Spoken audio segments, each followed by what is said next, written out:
Hello YouTube, my name is Sean Connors and welcome back to The Outsiders, and for the purpose of this video we are going to be concluding the Sherlock Holmes series, and I'm going to, I'm sure, revisit this at some point in the near future. I'm going to start off by reading some notes verbatim, and from those notes I'm going to try, I hope it'll come across as I'm trying to assess what GMing is in a nutshell and what it does for me. I also think there's some profound moments through this process that have really opened my eyes to who I am as a GM, and I hope some of that sharing has worked for you as well. And I'm hoping that the very conclusions of this video alone will be worth their weight in gold, having followed the series. So let's start with some notes that I've written.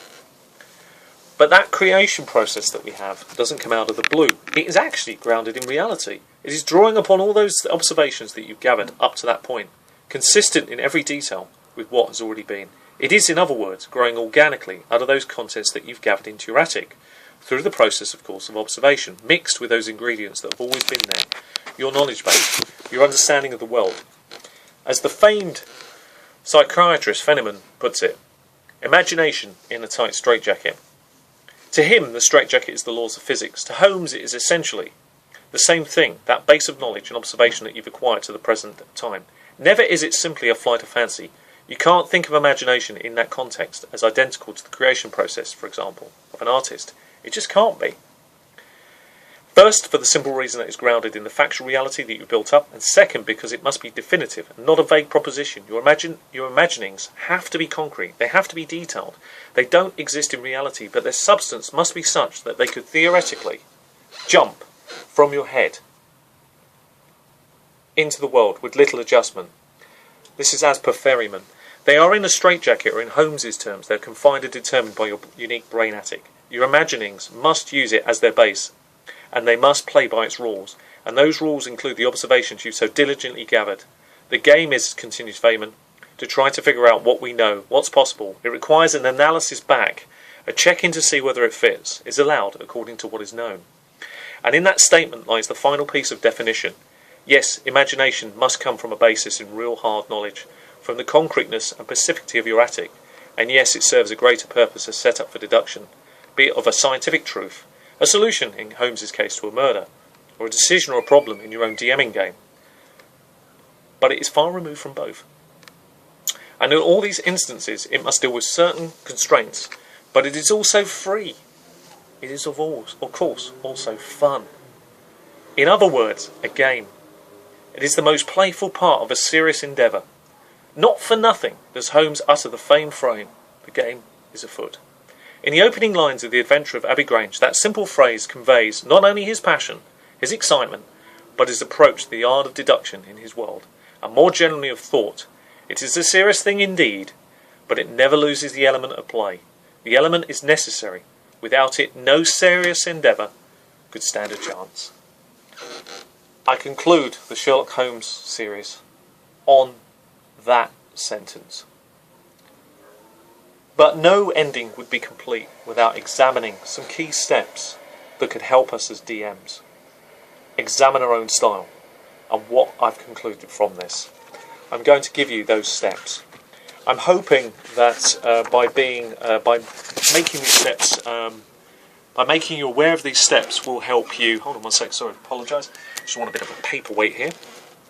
That will help you understand yourself more. And these are the steps. Step 1. Know yourself and your environment. I think we all understand now what that really means. It means understand the basics. Always start with the basics. What are we selves bringing to the situation? How do we assess the scene even before we begin the observation process and even before we speak? So it's that moment.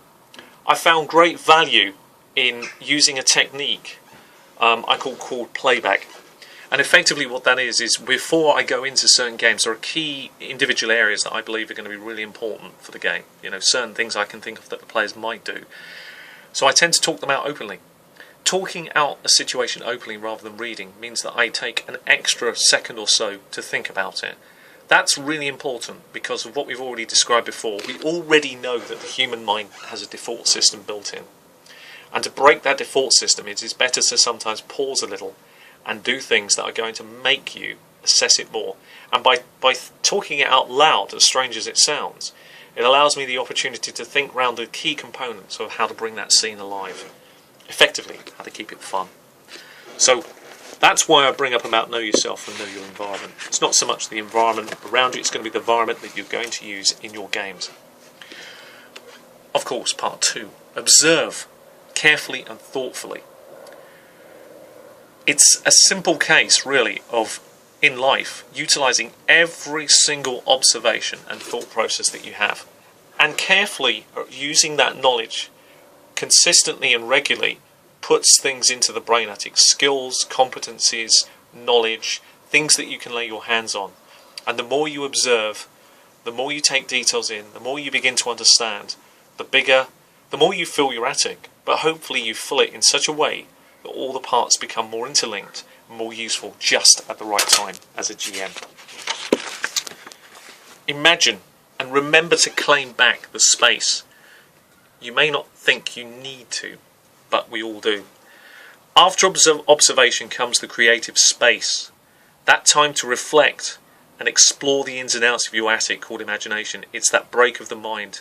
The 3-pipe problem, that violin interlude or opera or concerto or trip to that art museum, that walk, that shower and who knows what that forces you to take a step back from the immediacy of the situation before you once more move forward. So, what are we saying here? Every great GM needs space before you play. You need an opportunity before getting into character, DMing character really. You need time to process what you're about to do. If you go in without really thinking about it, you haven't given yourself any space. You may run a great game, but it could have even been better. And I deduce that you need to take a GMing step back to think about, before every session you run, to really reach the greatest heights that you can possibly do, requires you always to have thinking room. It requires you to always have a point to think things through. Even if it's just playing things over in your mind, even if it's to actually give yourself no space without thinking. For me, I work best when I put myself under tremendous pressure. I think I've said this before. I understand that in myself, that I must leave things to the very last minute, not think about the game. That is my space. That is my creative space. And then, and only then, when the game is nearly upon me, do I come out of my creative space thinking, and then go to work to put the game together.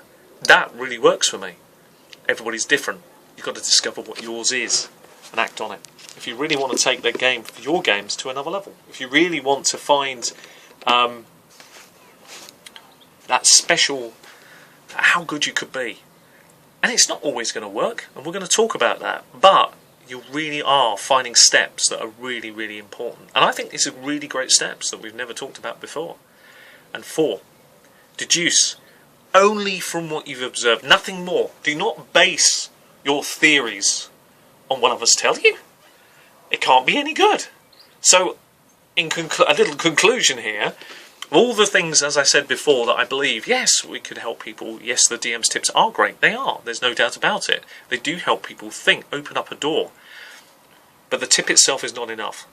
Those tips are no good without the ability to actually take a step back, without the ability to utilise the things that are actually being told to you, deduce from them, use them, try them out. If they work, fantastic. Then you have built practical knowledge into your skill base, into your brain attic, the stuff that you can draw upon and actually use. And if they do not work for you, you discard them like you would anything else and do nothing more with them. Never think about, no, not let those thoughts darken your door again. They are a waste in your brain attic space. Get rid of it. Only utilise what really works for you, but don't guess at it. The key is not to guess. The key is to do it, to try it, which brings us neatly to point 5 and the reasons why. And it's a critical point, one we've mentioned before.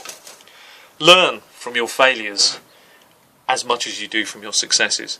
I think we all know the analogy of this. Of course, you will learn more by your mistakes than you ever will do by your successes. But your successes are equally important. They are your pats on the back as a GM. But exactly what I just spoke about. The failures will ultimately lead you down a road that will make you the GM or the player that you really are. So they are critically important. And finally, I would like to conclude this way. Keep a diary. Keep notes. Do whatever is required to keep some detailed information that you can draw upon, because it is vitally important. And I'm going to try and find a little note that I've made, so bear with me as I just pause this video for a split second and then put the conclusion on. I've found the note, so here we go. When we make a choice, so this is writing everything down. I have notebooks. I would suggest keep a diary, a notebook diary, a DM's diary. When we make a choice, solve a problem, come to a decision, we can record the process in a single place. We can put there a list of our observations to make sure we remember them. When the time comes, we can include to our thoughts, our influences, our inferences, our potential lines of inquiry, things that intrigued us, but we can even take it a step further, record what we ended up doing, whether we had any doubts or reservations or considered other options, and then we can revisit each entry to write down how it went. Was I happy? Did I wish I'd done something differently? Is there anything that is clear to me in retrospect that wasn't there before? For those choices for which we haven't written any observations or made any lists, we can still try our best to put down what was going through our mind at the time. What was I considering? What was I basing my decision on? What was I feeling in that moment? What was the context? Was I stressed, emotional, lazy? Was it a regular day or not a regular day? What, if anything, stood out? Who else, if anyone, was involved? What were the stakes? What was my goal, my initial motivation? Did I accomplish what I set out to do? Did anything distract me? In other words, we should try to capture as much possible of our thought process and its result. And in so doing, what you've done in essence, elevated your game to the highest level that you can make it. And continue to keep learning and building on your foundation, because as those build and they continue to build, it will only continue to get better and better and better. And the greatest conclusion I can give you out of all these video series is the one thing that keeps standing out to me time and time again is if you do nothing else right in your games, make them fun. And I conclude the story there at this point, and we will revisit this in the future. I've been Sean Connors, aka Sherlock Holmes, for a short period of time, examining my DMing style and giving you my thoughts, my feelings, and the processes that have come out of it to this point. I hope you found the series of use, and I look forward to seeing you all very soon. Take care of yourselves, and in the words of Paige, happy gaming. Bye bye.